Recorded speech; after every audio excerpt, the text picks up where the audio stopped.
Victor Clark tightened the straps of his daughter's second-hand backpack as she skipped ahead of him on the cracked sidewalk, her laughter echoing through the chilly morning air.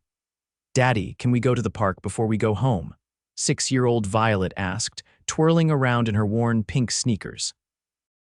Victor glanced at the time on his cracked watch. He had exactly 40 minutes before his next shift at the mechanic shop. He nodded. "Okay, Peanut, but just 20 minutes, all right," she beamed. Yay!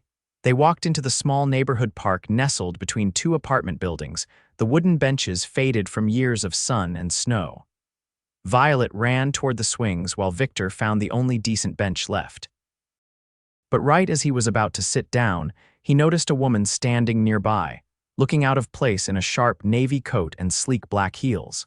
She was staring at the bench like it held the answers to the universe. Without thinking, he stood up and gestured to it. "Ma'am, you want to sit?" She looked surprised, blinking at him. "Oh, are you sure?" Victor smiled. "Yeah, I've been on my feet all day anyway, please." She hesitated for a second, then nodded gratefully. "Thank you." Victor gave her a small nod and leaned against the tree instead, watching Violet pump her legs on the swing. He didn't notice the woman staring at him until she spoke again. "That your daughter?" He glanced over. "Yeah." "That's Violet. She's adorable. She's everything," he said softly. The woman nodded slowly, folding her hands in her lap. "How old is she?" "Just turned 6. She's in 1st grade. Smart as a whip," he said proudly. The woman smiled, something warm flickering across her face. "I'm Sienna Rhodes." Victor extended his hand, calloused and oil-stained. "Victor Clark." They shook hands, the touch lingering a second longer than expected. Sienna looked him up and down his worn jeans, faded flannel, work boots caked with grease. He looked like someone who worked too much and slept too little. But the way he watched his daughter, that was something she hadn't seen in a long time. "Are you from around here?" she asked. He nodded. "A couple blocks down." "It's not much, but we make it work." "What do you do?" "I'm a mechanic and a part-time janitor on weekends, whatever pays the bills." Sienna's lips parted, surprised by the honesty. "That's a lot." "Yeah, well," he shrugged. "Life doesn't slow down just because it's hard." She looked at him differently now, not with pity, never that, but with curiosity, interest. "And you?" he asked. "What do you do?" Her lips curled slightly. "I work in management, technically true." She managed an entire company, Rhodes Technologies, one of the fastest-growing tech firms in the country. But she didn't feel like a CEO today. Not with the way Victor was looking at her. Not like a powerful executive or a woman with 3 assistants and a penthouse, but like a person. "Must be nice," he said, not in a bitter way, just honest. She tilted her head. "Sometimes I wish I had less of it," he chuckled. "That's something I've never heard a rich person say." She raised a brow. "Who said I was rich?" Victor gave her a crooked smile. "You wore heels to a park bench," she laughed, the sound light and real. "Fair point." Violet ran over then, clutching a dandelion. "Daddy, look what I found, make a wish." Victor bent down, kissed her forehead, and whispered something into the fluff before she blew it into the wind. Sienna watched the scene, something tightening in her chest. She didn't know this man, but watching him with his daughter made her feel something she hadn't felt in years, warmth. "All right, Peanut, we've got to go," Victor said, lifting Violet into his arms. "Nice meeting you, Sienna." "You too," she said, her voice softer now. As he walked away, Sienna watched him disappear down the sidewalk with his daughter in his arms. She sat on the bench for another 10 minutes, not moving. She hadn't planned on going to the park that day. She was supposed to be at a board meeting. But something had pulled her here, like fate had stepped in with its own agenda. And now she couldn't stop thinking about Victor Clark. The next day she came back, same bench, same heels, same coat, nothing. The day after that, still nothing. But on the 3rd day, she saw him again, this time sitting on the bench, Violet on his lap eating a peanut butter sandwich. Victor looked up and blinked. "You again." "You sound disappointed," Sienna teased as she sat beside him. "Not at all," he said, eyes crinkling.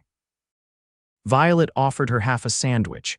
"Want some?" "Oh, thank you, sweetheart," Sienna said, touched. Victor cleared his throat. "Sorry, she's friendly. I like it," Sienna said, smiling. "So, mechanic by day, dad by night, and janitor by weekend," he added. "Don't forget that one." "Well, I brought coffee today."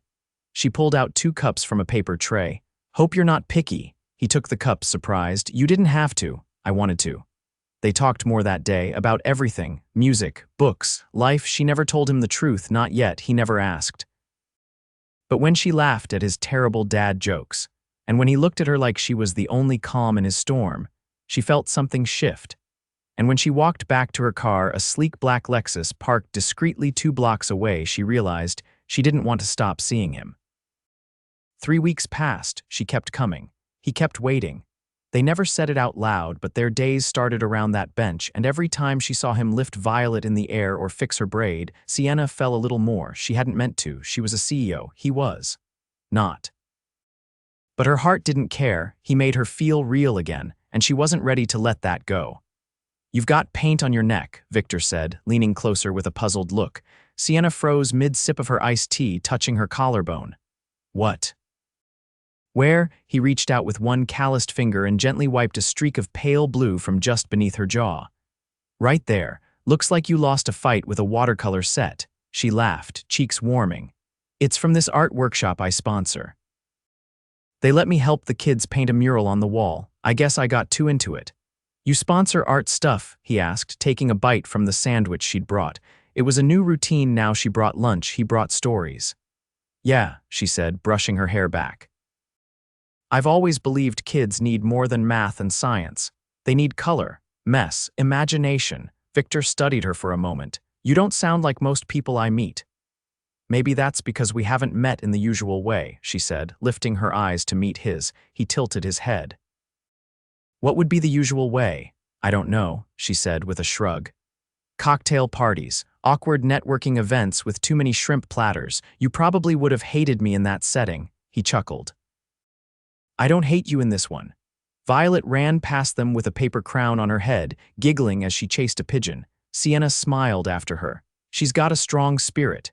She gets it from her mom, Victor said quietly. Sienna turned to look at him, surprised he'd brought it up. She passed away during childbirth, he continued, eyes fixed on the grass. Violet never got to know her, but I tell her stories. Sienna reached over and touched his arm gently. That must have been a lot. It was, he said simply. Still is. They sat in silence for a moment, the kind that didn't ask to be filled. Then he turned to her, his voice softer. You ever think about having kids? Sienna blinked, not expecting the question. I used to, but I think I buried that part of myself. My life hasn't really made space for it. You could, he said, not pushing, just observing. You'd be good at it. She looked at him, surprised again. Why do you think that? You listen, he said. Most people hear. You actually listen. She didn't respond, but the compliment settled deep in her chest. They walked a few blocks after lunch, Violet skipping ahead with a purple balloon some street vendor had given her. Sienna kept pace with Victor, their arms occasionally brushing. You know, she said, glancing sideways, you never ask why I keep showing up. I figured you'd tell me when you were ready, she exhaled slowly. I guess I'm trying to figure it out myself. They stopped at a crosswalk. He looked at her carefully. Well, if you ever do figure it out, he said, just don't vanish. She met his gaze. I won't. That evening, she sat in the back of her car while her driver navigated through downtown traffic. She didn't look at her phone once, even though it buzzed with calls and messages from her assistant. Her mind was still in the park. Across town, Victor tucked Violet into bed, brushing her curls back from her forehead. She grinned up at him. Is Miss Sienna going to be at the park tomorrow? He smiled faintly.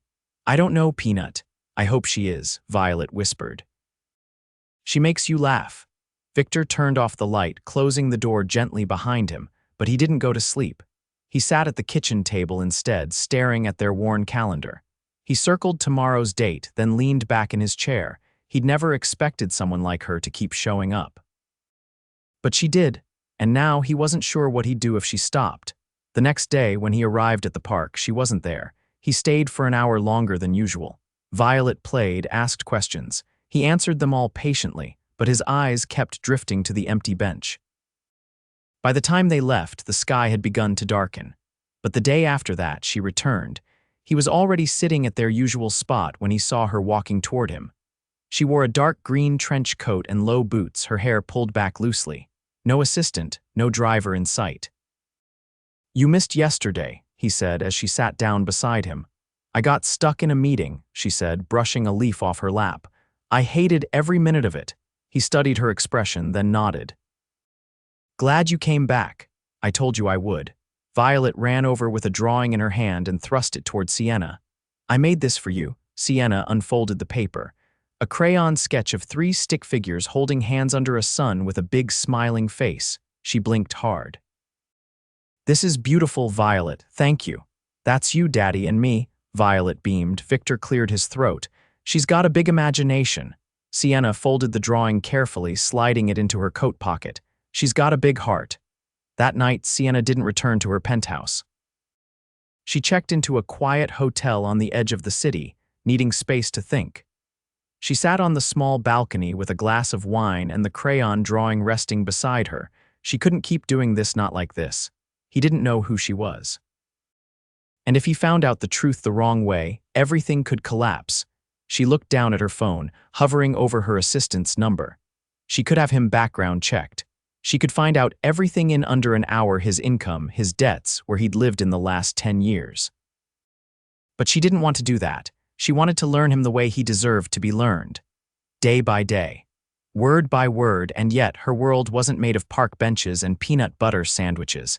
It was built on contracts, acquisitions, and boardroom wars. So what happened when those two worlds collided? What happened when a man who fixed broken engines met a woman who built empires? She didn't know the answer, but she knew she was falling. And soon she'd have to tell him the truth. Victor stared at the envelope in his hand, brow furrowed. It was thick, the kind of envelope that didn't come with bills or junk mail. He turned it over slowly, noting the embossed return address in gold lettering: Rhodes Technologies. He tore it open carefully. Inside was a formal letter addressed to Victor Clark. His eyes scanned the page. An invitation to a charity gala hosted by the Rhodes Foundation, celebrating community partnerships and philanthropic efforts. His name was printed on the guest list, and in the bottom corner, handwritten in delicate ink, "I'd like you to come. Bring Violet." Victor sat down hard on the edge of the bed, the paper trembling slightly in his hand. He hadn't seen Sienna in 3 days. She'd said she had work obligations, but something in her tone had felt heavier than that. Now he knew why. He glanced toward the living room, where Violet was using macaroni and glue to build what she swore was a castle. "Peanut," he called. "You want to go to a fancy party?" Her eyes lit up. "Do I get to wear a crown?" He laughed under his breath. "I'll see what I can do." 2 nights later, he stood outside the towering glass building in Midtown, his fingers tugging uncomfortably at the collar of the rented suit. Violet held his hand tightly, her dress a second-hand sparkly number he'd found at a consignment shop. She wore a plastic tiara on her head like it was forged from diamonds. Inside, the lobby gleamed with marble floors and towering floral arrangements. Waiters in white gloves carried silver trays topped with hors d'oeuvres Victor couldn't pronounce. He felt like he'd stepped into another universe. "Victor," he turned, and there she was. Sienna descended the staircase in a black evening gown, her hair swept into soft waves. The air shifted. Conversations dimmed in his ears. She looked like something out of a dream until she smiled at Violet and crouched to her level. "You must be the princess I heard about. I'm Queen Violet tonight," the little girl said matter-of-factly. Sienna laughed, eyes shining. "Well then, let me introduce you to your royal court." She stood and offered her hand to Victor. "Come with me." He took it, his grip steady despite the storm of nerves inside him. She led them through the ballroom, pausing to greet people who glanced curiously at him, some with polite curiosity, others with thinly veiled surprise. "People are staring," he said quietly. "They'll get over it," she replied, not breaking stride. They stopped near a long buffet of delicate canapés and champagne towers. A string quartet played in the corner. Victor looked around, feeling like a wrench in a jewelry box. "This is your world," he said. "Isn't it?" She turned to him, her expression unreadable. "It's the one I was born into, not the one I chose." He looked at her then, really looked. "So what did you choose?" She hesitated, then reached for his hand again. "This." Right here. Before he could answer, a woman in a sleek silver dress approached them. "Sienna, darling, you didn't tell us you were bringing guests." "I didn't realize I needed to," Sienna replied coolly. The woman's gaze drifted to Victor. "And you are Victor," he said simply. The woman arched a brow. "And what do you do, Victor?" "I fix things," he said, glancing at Sienna. "Engines, broken locks, sometimes hearts." The woman blinked, caught off guard, then gave a tight smile and walked away. Sienna exhaled. "That was my mother's friend." "Ignore her." He gave a short nod, then looked over at Violet, who was now trying to convince a tuxedoed waiter to give her a second brownie. "I don't belong here," he said quietly. Sienna turned to him, her voice soft but firm. "You belong anywhere I do." He looked at her, unsure how to respond. Before he could, a man in a tailored navy suit stepped up to the microphone near the stage and tapped it twice. "Ladies and gentlemen, welcome to the Rhodes Foundation Gala. Please join me in thanking our incredible CEO, Sienna Rhodes, for her visionary leadership." Victor froze, CEO. The room erupted in applause as Sienna gave a small wave from beside him. She didn't move to the stage, instead keeping her eyes on him. "You're the CEO," he said, barely above a whisper. "Yes," he stepped back slightly. "You didn't tell me." "I wanted to," she said quickly. "But I didn't want it to change anything before it had to." "You mean before I realized I could never fit into this world?" "That's not what I think," she said, stepping toward him. "This world doesn't matter, not like you and Violet do." He shook his head. "You lied." "I didn't lie," she said. "I waited. There's a difference."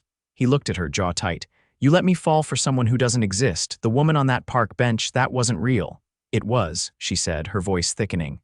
"That's the only part of me that ever felt real." Violet tugged at his sleeve then. "Daddy, are we leaving?" He looked down at her tiara askew, chocolate on her cheek. Then at Sienna, who looked like she'd been stripped bare beneath the gown and the diamonds. "We're going," he said. Sienna reached forward. "Victor," but he stepped away. "Thank you for the invitation," he said, voice steady. "But I don't think I'm your kind of guest." He walked out without looking back. That night, he sat in the apartment's tiny kitchen, Violet asleep in her bed. The suit jacket hung on the chair across from him, the invitation folded neatly beside it. He'd felt something with her, something real. But now he didn't know where the truth began and the image ended. Across town, Sienna stood alone on the rooftop terrace of the gala, the city glittering beneath her. She'd thrown herself into work for years, built a name, built a tower. But the only thing she'd wanted to build lately was a life with someone who saw her for more than her title. She'd tried to protect it, to keep it simple, but she'd waited too long. And now she'd lost the one man who made her feel human. She didn't cry, but for the first time in years, she wanted to. The air outside the school buzzed with the energy of dismissal, laughing children, honking horns, the distant whir of a crossing guard's whistle. Victor stood against the fence, arms folded, watching Violet emerge from the building with her backpack bouncing behind her. She spotted him immediately and sprinted across the grass, nearly toppling him with the force of her hug. "I made a volcano today. It exploded with green foam," she shouted with glee. He chuckled, brushing a leaf from her tangled hair. "Green foam, that's impressive." "I saved some in a cup." "It's in my backpack." He slung the bag over his shoulder and took her hand. "Let's get home before your science experiment eats the rest of your stuff." They turned down the block, boots crunching over early autumn leaves. Victor tried to focus on Violet's chatter, but his thoughts kept drifting back to that night. To Sienna standing in that ballroom, looking at him like he was the only thing anchoring her to the ground. He hadn't spoken to her since. She hadn't reached out either. He didn't know what that meant. As they turned the corner, a car idled at the curb sleek, low to the ground, definitely not from this part of town. A woman stepped out, her coat fluttering in the wind. Violet gasped. "Miss Sienna," Victor stopped in his tracks. She looked different without makeup, her hair pulled back into a simple twist, flats instead of heels. She didn't walk toward them right away. She waited. "I didn't know if you'd let me talk to you," she said once he was close enough to hear.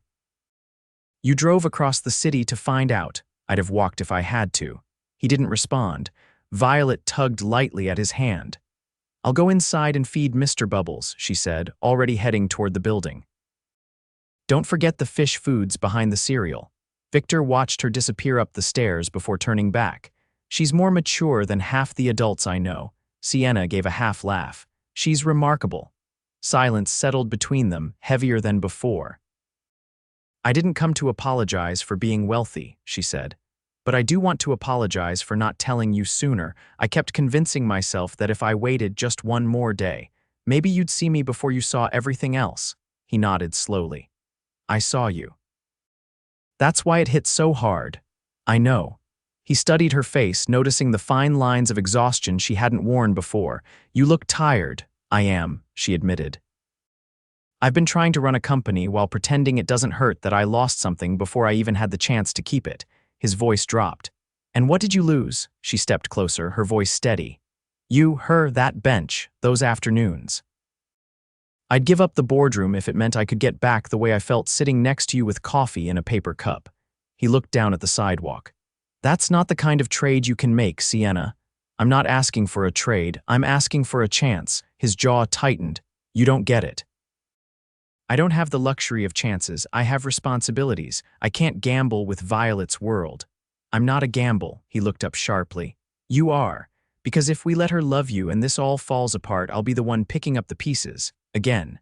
Sienna swallowed hard. Then let me prove to you I won't fall apart. He didn't answer. Instead, he walked past her, brushing her shoulder as he went. Victor, I need time. She didn't follow. The next week passed with the quiet rhythm of routine. School drop-offs, late nights at the garage, dinner over homework and cartoons. But something had shifted. Violet wasn't as chirpy. She didn't ask about Sienna. She didn't bring up the park. On Thursday, as they sat on the couch watching a movie, Violet turned to him suddenly. Did Miss Sienna move away? He paused the screen. No, she's still around. Violet frowned. Then why doesn't she come see us? She wanted to. I just told her I needed space. Violet traced a finger over the blanket. I miss her. He stared at the TV for a long time before standing up. Put on your shoes. Where are we going? To see if something broken can be fixed. They arrived outside the Rhodes Technologies building just after 8. The lobby was mostly dark, but a single light glowed on the executive floor above. Victor pressed the intercom. She's probably not going to answer this late, he muttered. The door buzzed open. They took the elevator in silence. When it opened on the top floor, Sienna stood there barefoot, her heels abandoned beside her desk. Her eyes widened. Hi, Victor said. I brought someone who has something to say. Violet stepped forward, holding a folded sheet of paper. This is a list I made. It's all the reasons I like you. Number 1 is you laugh at my jokes. Number 2 is you smell like flowers and books. Number 3 is you made Daddy smile when he forgot how. Sienna knelt, taking the paper with trembling fingers. I don't deserve this. You do, Violet said, hugging her. Victor stood behind them, arms crossed. I thought I needed to protect Violet from you. But I was really trying to protect myself. I know, Sienna whispered. I've been alone for so long, I forgot what it's like to be seen. You changed that. She rose to her feet. So what now? He exhaled. Now you come over for dinner tomorrow. No gala, no suits. Just spaghetti, cartoons, and a 6-year-old who thinks you're royalty. She stepped into him slowly, pressing her forehead to his. And you. I think I'm ready to stop fixing everything alone. She kissed him then slow, steady, like the first breath after drowning. And this time, he kissed her back. 3 months later, Violet ran down the hallway of their new apartment, arms flailing excitedly. Daddy, Miss Sienna bought me a microscope. I found a dead bug in the flower pot. Victor looked over from where he was trying to hang a crooked painting. Tell her that after dinner. Sienna walked in with a bag of groceries and a smile so wide it crinkled the corners of her eyes. You bought too much again, he said. I like feeding my family. He crossed to her and kissed her temple. You're not too bad at this. Neither are you, she said, wrapping her arms around his waist. Outside, the city moved on cars honking, people rushing. But inside their small kitchen, the world had finally slowed down. It all started with a bench and ended with a home. Victor leaned against the doorframe, watching Sienna kneel beside the coffee table, helping Violet piece together a solar system model with bright foam planets and string. The living room buzzed with the sounds of scissors snipping and Violet's delighted laughter as she held up a glitter-covered Saturn. Careful with that glitter, he warned. Unless you want to find it in your socks for the next 10 years. Sienna glanced up at him, her cheeks dusted with a few stray sparkles. I make no promises, Violet grinned. Miss Sienna says glitter is the spice of life. Victor walked over, crouched beside them, and kissed the top of Violet's head. You two are a dangerous combination. Sienna leaned into him slightly. You're outnumbered, he smiled, but it faded as his eyes lingered on her face. You've been quiet since the board meeting yesterday. She tied a piece of string around Neptune and didn't look up. They want me to take a step back for a while, let someone else take over day-to-day operations. Because of us. No, she said, finally meeting his eyes. Because I asked them to. Victor blinked. You what? I need space to build something that doesn't come with quarterly reports and shareholder demands. She reached for his hand. I want to build a life with you, with her. Something that doesn't need press releases or glass offices to matter. He looked at her for a long moment, then squeezed her hand. You sure you're ready for that kind of chaos? She gestured toward the glitter-strewn table. I already live in it. That night, after Violet had fallen asleep in a blanket fort made from dining chairs and old sheets, Victor and Sienna sat on the fire escape outside the apartment, watching the glow of the city stretch beyond the rooftops. I've been thinking, he said, resting his arm around her shoulders. You ever miss your old life? She tilted her head. Sometimes, but not in the ways I expected. I don't miss the power. I miss the quiet moments no one saw, the satisfaction of solving something difficult. The way it felt to know I was good at what I did. You are, he said, at everything you do. She kissed his cheek. You're biased. I'm honest. She rested her head against him, her voice quieter. Do you ever feel like we're two pieces from different puzzles? No, he said, without hesitation. I think we're two halves of the same one. We just had to find each other. The next few months passed in a rhythm they built together, not perfect, but real. Mornings were full of cereal boxes and mismatched socks. Afternoons were split between Victor's garage business, which had grown with new clients thanks to a few discreet connections from Sienna, and her new community initiative, a small nonprofit focused on mentoring teens, funded from her own savings. They'd moved into a slightly bigger apartment across town, closer to the school and with enough space for Violet to have her own art corner. The walls were still bare in places, but the laughter filled them enough. One Saturday, Victor stood in the middle of the living room, holding a small box behind his back. You're pacing, Sienna said, raising an eyebrow from the couch. I'm thinking, dangerous. He gave a short laugh, then walked over and knelt in front of her, setting the box down on the coffee table. I don't have a yacht, he said, or a castle or a last name that opens every door. I know, she said, watching him carefully, but I've got this life. This messy, loud, beautiful life that you walked into and made better. She opened the box slowly. Inside was a ring not flashy but elegant, a thin band with a single emerald-cut stone surrounded by two tiny diamonds. It gleamed softly in the afternoon light. I want to wake up next to you every day, he said. I want to help Violet with her science projects and argue about which takeout place is better and pretend to like your weird herbal teas. I want it all. You, her, us. She stared at the ring, then at him, her eyes filling. You're really proposing to me in sweatpants, she whispered. He looked down at his clothes. You want me to change? She launched herself into his arms, nearly knocking them both over. No, yes, I don't care, just yes, of course yes. From the hallway, Violet peeked around the corner. Are we getting married? Sienna turned, laughing through her tears. Yes, sweetheart, we are. Violet ran in and jumped on the couch beside them. Can I wear a sparkly dress and be in charge of the cake? Victor pulled her into the group hug. Absolutely. But no glitter in the frosting. 3 months later, they stood in a garden behind a small community center. The ceremony was simple. Sienna wore a soft ivory dress with lace sleeves, and Violet carried a bouquet of wildflowers nearly as big as her head. Victor stood at the altar in a navy suit, his hands steady as Sienna walked toward him.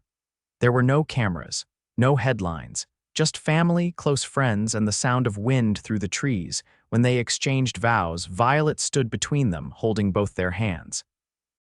Afterward, the three of them danced under string lights, barefoot in the grass.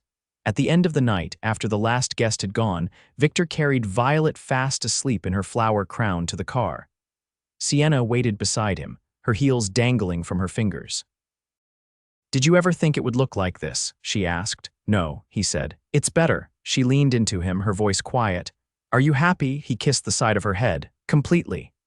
They drove home in silence, the kind that didn't need filling. Violet snored softly in the back seat.